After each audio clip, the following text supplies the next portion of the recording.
Welcome to another video. It is November 1st. Yes, it is not November, so I'm lying to you. December 4th, 5th-ish? And yes, my Christmas tree is up. Any party? It's up. Don't tell me it's too early. As soon as they hit November 1st, it's given to the season to be jolly. So,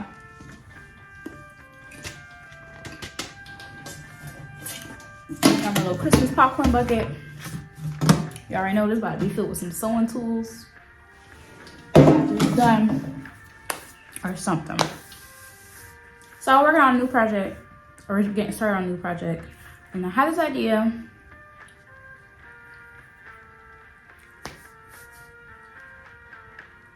Come on, popcorn. I had this idea. I want to do like a fantasy dress. I mean, all of pretty much everything I've made is kind of fantasy-esque. But yeah, I kind of want to make something long this time. Nothing corseted. Thank God. So I decided to make some gown of some sort. I bought these two fabrics. They're both organza. I bought it. Look how freaking pretty this is. This is orange iridescent organza, and I have about, how much did I get this? Yeah, this is like the lighting. Absolutely, probably terrible. Better. And I got like 5 yards of this, and I'm gonna put a little picture here of what like my drawing was.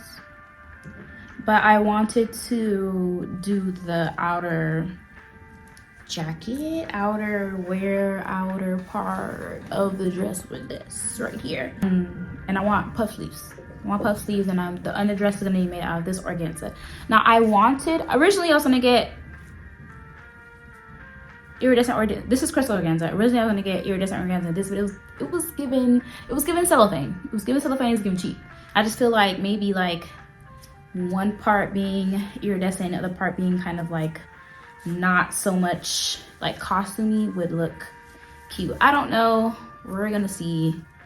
It's super cute from now. I have a bodice block, a front bodice block and a back bodice block that I made from a Kim Day video. She is a fashion designer on here, and I used her technique to make my front and back bodice block, and I'm just going to use that to draft my pattern.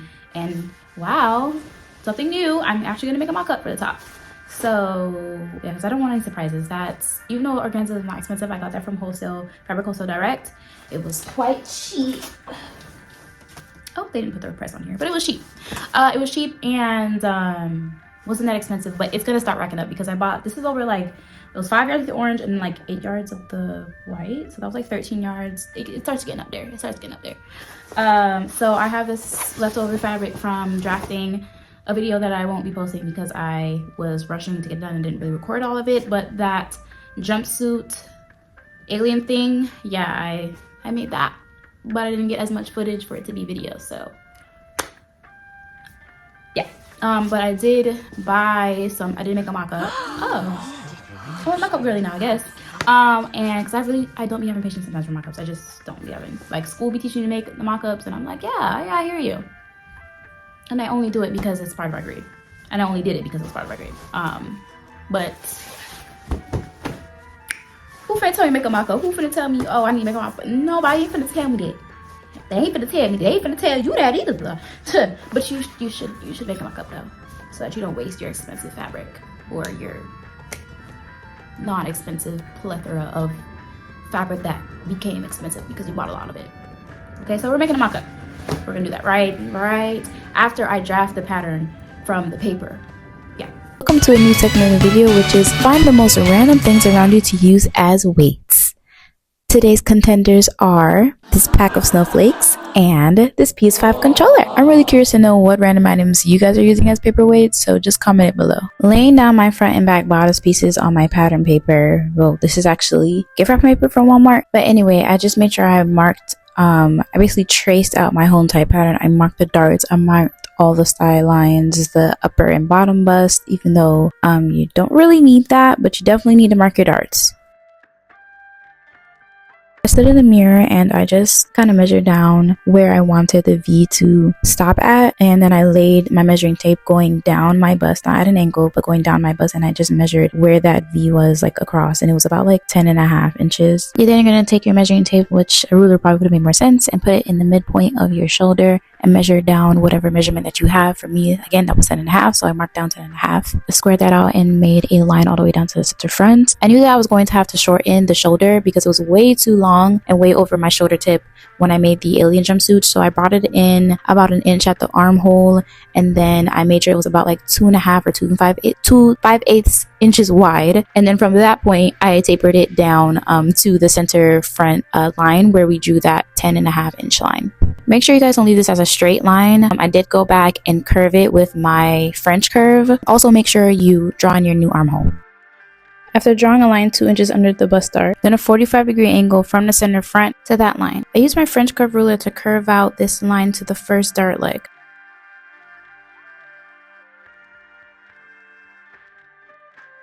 I apologize if this part is blurry, but all I did was just add 1/2 inch to that line that is 2 inches under my bust dart, and I added it at the side seam. You can do about 1/2 inch, 3/4, and you just taper it in with your French curve to your armhole. This is just to give me more leeway to gather this bust area.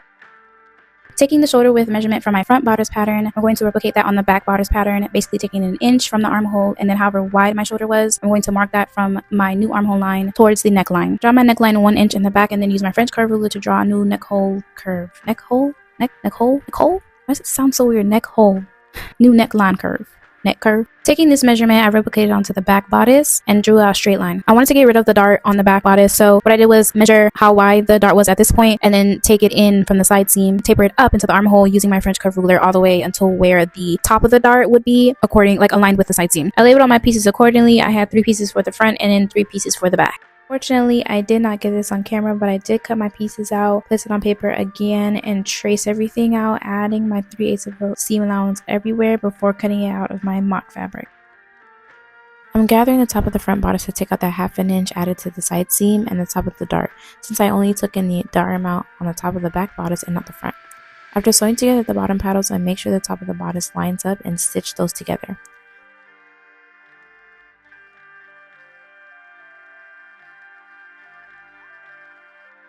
The back does not need to be gathered, so after sewing the bottom 3 panels, I match up the top of the back bodice to those 3 pieces and sew the side seam and shoulder, everything sewn right sides together.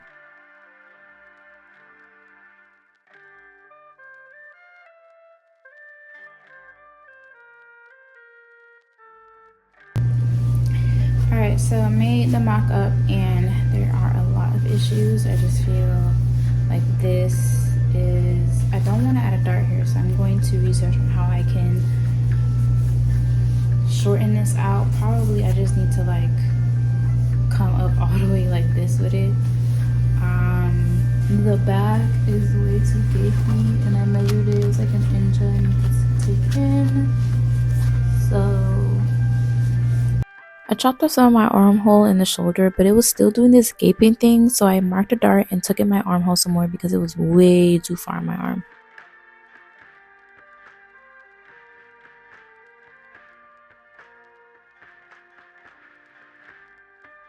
This is what the center back looked like after I took it in about an inch. Everything that I marked on my mock-up fabric, I redrew into my paper pattern. I first marked my dart out and my new armhole and decided that I would cut the pattern out so I can move and close the dart, but after watching countless videos I realized that would open the bust dart farther, which means more gathering, and I didn't want that, so I kept the dart closed and traced the shape, adding back my seam allowance. Realistically, you would do another mock-up to make sure everything fits, but ain't nobody got time for that, so.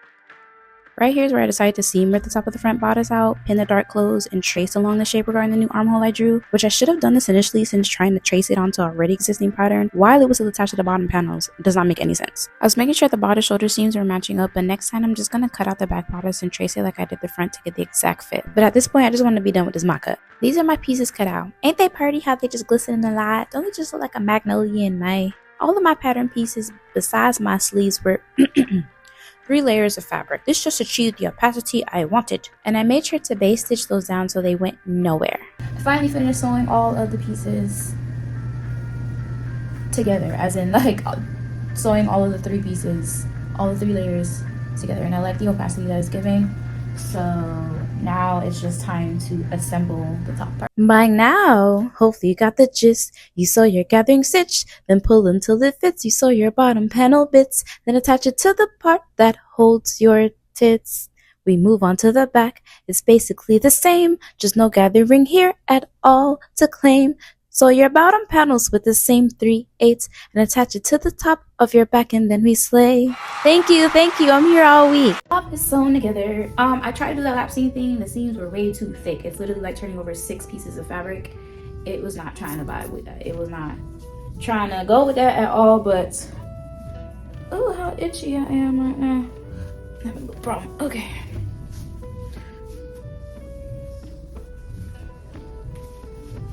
Oh, I'm definitely gonna have to, like, for some reason, oh, this ball's like barely padded though.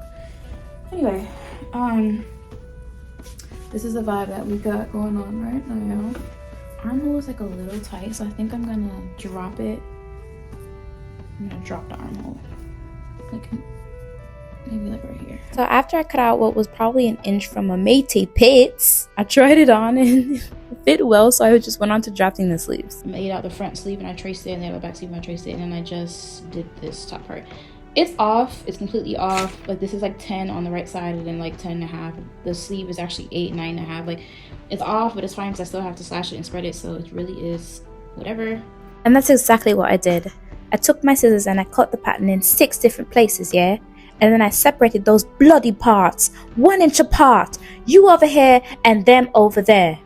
Tracing the whole lot with seam allowance, making sure I curve up the hem just a bit. I cut out 4 sleeves because they're double layered. Basted those 2 layers together and then sewed a gathering stitch and gathered it to fit the armhole. I made a pane. I'm gonna show you guys how I did it. But I took 2 ribbons and I basically just put them together. This is not, I didn't buy it like this. I had to make it. So here are the 2 ribbons that I bought. I have this already and I went to my fabric store and I got this. I think I got like 4 yards of this. And however much comes on a roll of ribbon, that's what I got of this. Okay, so alright, so I just measured how long I wanted the gold ribbon to be, because you can't measure how much you want this ribbon to be because you're gonna have to go in and pull it up and fix it and sew it in place. So don't cut the inside ribbon yet. Don't cut that. Alright, so I'm doing like this. I'm measuring and then I cut accordingly, and then what I'm gonna do is feed the ribbon through this and then fix it how I want, sew it as I go, fix the other piece, sew that as I go, and then sew it down. I'm just cutting out all my panes. Once I measure it on the sleeve, I just cut out twice so I can have one for the left and one for the right. I have my machine hair. My top thread is this color. It matches as close as I can get it. And then my lower thread, my bobbin, is this color, matches my ribbon. Okay, so for my trim, what I did, I really hope I'm not ashy because that really got on my nerves. My trim, what I did is, I don't know if you can see this upside down Y, this Mercedes-Benz symbol. I snipped that. That's what I snipped. I snipped it off. See that? There's no symbol there. So there's a symbol here. The upside down Y is there, but the upside down Y has been cut off there.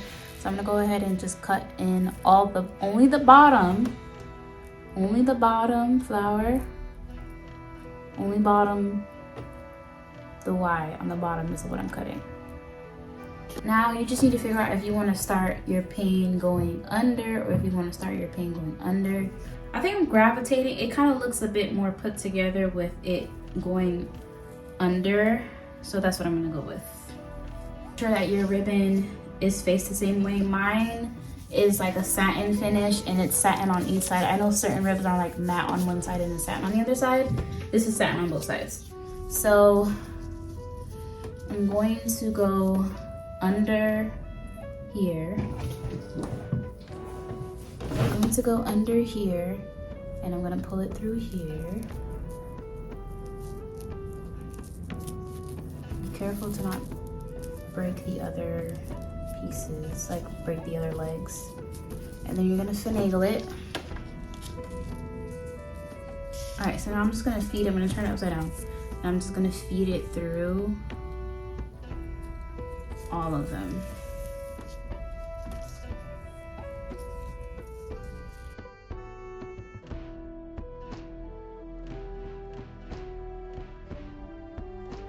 I had a TikTok poll to see if anyone liked the tube thing or if they liked this one, and they all suggested that they liked this one more than this, so it's really up to you. Alright, so I stitched that down, and now what you're gonna do is just pull this up as much as you like it and try to get this part, you know what I'm saying, to lay in a way that it's like not forcing this to turn in on itself. So if it's tubing like this at the bottom, that's great, that's what you want. But anything else is gonna cause some weird thing and you don't want that. You're gonna have to gauge how high you want your bumps to be. I think this is pretty good for me. I think that this is pretty swell for me. And I'm just going to stitch right here in the flower. You can see they're gonna stitch right here in the flower so that it does not move.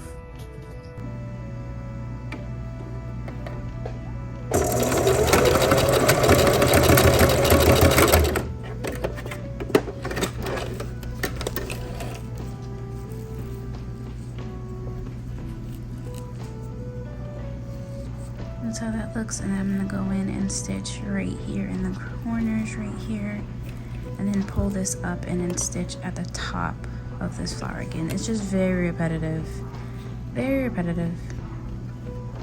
And I'm gonna do that about 8 more times because I have 8 more paints to do. So let's go. I'm double checking that the width of my armhole and my sleeve match, and they clearly didn't because here's me finagling that sleeve to match that measurement. The seam allowance for my side seams on my sleeves, oh, that is a tongue twister, Bookie. If you could say that 5 times, kudos to you. Anyway, the seam allowance for the side seams on my sleeves is 1/2 inch because I wanted to encase those edges in the French seam. So I stitched wrong sides together at 1/4 inch, trimmed my seam allowance in 1/2, and sewed the right sides together at 1/4 inch. Moving on to the paints, I pinned all the paints to the sleeve to see how far apart I wanted them and ended up going with them being about 1 inch apart. Once those were stitched down on both sleeves, which disclaimer, please sew your gathering stitches down before sewing on the paints because your gathers will shift and it will be too big for your armhole. But yeah, once all the paints were attached, it was time to attach the sleeves to the bodice. This sleeve is, one of my sleeves are done. Just look how freaking cute that is. It is so adorable. Look at the audacity that this fabric has to fray like it lost a friend somewhere along in the bitterness. Fold it over like 1/8 of an inch and then fold it over another 1/8 of an inch and then just top stitch that. I took scrap pieces of fabric and cut 1 inch strips along the bias to create the center front loops my ribbon would be going through. I crisscrossed the legs of the loops and made sure that they were equally spaced out on the center front before stitching them down.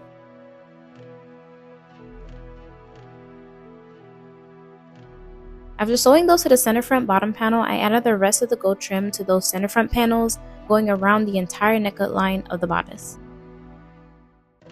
For the skirt part of this overcoat thingy, I took the measurement of the bodice waist and added 1/2 of that measurement to the original number, and that was my skirt width. I measured from my waist to the floor and subtracted 12.5 inches. Be sure to add in 1/2 inch seam allowance all around. I decided to add a gathering detail at the bottom, which ended up being 12.5 inches long, but with seam allowance it would be 13.5. I believe I made the gathering detail twice the size of the skirt width or twice the size of the waist width.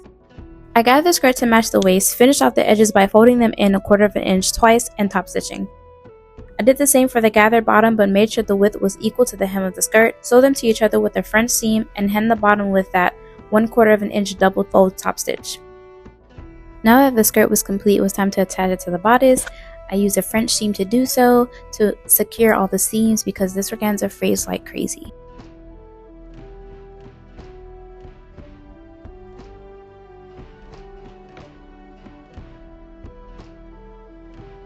Now my underskirt was a simple gathered tube dress configuration, or so I thought, because I did all this work all for it to come out like this, and I absolutely hate it. Once I finally finished crashing out on TikTok, I went in taking the whole thing apart and doing it over. So that was a fail. We're going to cut out my bodice pieces from like a corset, and I'm just gonna make sure it just cuts right at my waist or a little bit above it. It might be umpire, I don't know, but we're just gonna see how I want this to go first. I'm gonna cut all my pieces here. This dress was also 3 layers, so I had 2 organza layers, and the inner layer was this white bedsheet I had. The bodice layers were based together and then assembled, and the 2 skirts were then gathered, but instead of the skirts being twice the size of the waist, to take away some of that poof poof, I only did the bodice waist plus half of the bodice waist measurement for each layer, which still didn't work out. I was still giving like pregnant Renaissance princess in the front, and the back was given fair maiden of the old BB Ellington. But hey, next time I'll make it into a circle skirt. After attaching the skirt to the bodice, I leveled out all the skirt panels so they were the same length. I sewed up the center back 1 inch above the bottom of where the zipper would stop, hemmed the skirt, and attached the zipper.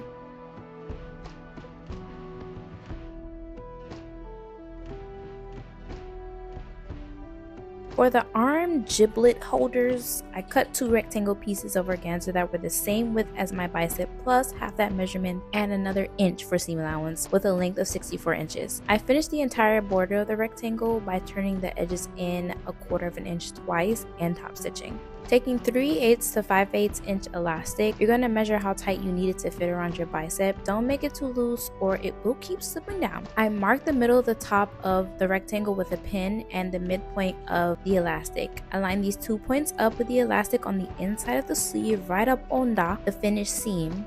I stitched the start and the end of the elastic down on either side so it wouldn't move while I stretched it, while sewing it with a zigzag stitch.